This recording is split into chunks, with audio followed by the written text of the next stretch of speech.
हे गाईज, असे ट्रेंड तुम्ही फॉलो करता का? मी तर अजिबातच नाही करत, पण माझ्या मुलांनी केलं बरं का. त्याच्या मित्रांनी आणलं आहे, आता त्याला पण पाहिजे.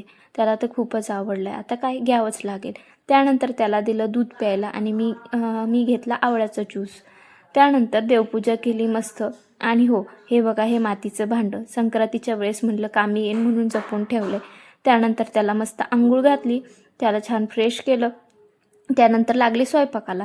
तर स्वयंपाक काय आज एवढा नव्हता बनवायचा. त्यांच्यासाठी मस्त खिचडी बनवली, आमच्यासाठी मसाले भात बनवला आणि म्हटलं तूप करून घ्यावं, कारण डब्बा भरून साय साठली होती, तर त्याचंच तूप बनवायचं होतं.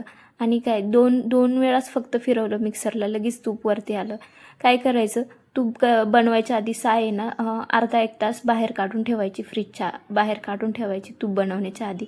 त्यानंतर म्हणजे फ्रीजला तुम्ही फिरवताच तर फक्त 2 वेळा जरी फिरवलं ना तरी तूप वरती येतं. आणि मग काय, तूप छान कडवायचं, मस्त तूप झालं होतं तयार. पण माझ्या लक्षातच नाही आलं की ही कढई खूप हलकी आहे, खालून डागेल म्हणून. आणि काय, करपलं, बऱ्यापैकी करपलं तूप, पण काही नाही, तेही छान लागतं. त्यानंतर मस्त दुपारी जेवायला घेतलं मसाले भात आणि त्याच्यासोबत कोशिंबीर पण बनवली आणि मस्त एन्जॉय केली. त्यानंतर आम्ही गेलो बाहेर खेळायला खाली. त्यानंतर संध्याकाळच्या स्वयंपाकाची वेळ झाली. इथे बघा, मटकीला किती छान मोड आलेत. आता काय मटकीचीच भाजी मी बनवणार. किती भारी मोड आलेत ना, असं वाटत होतं, खूप छान वाटत होतं. मस्त बघूनच प्रसन्न होत होतं मन. त्यानंतर त्याचा मित्र आला होता आणि मग काय, हेच खेळत बसला तो कवरच्या कवर. व्हिडिओ कसा वाटला नक्की सांगा.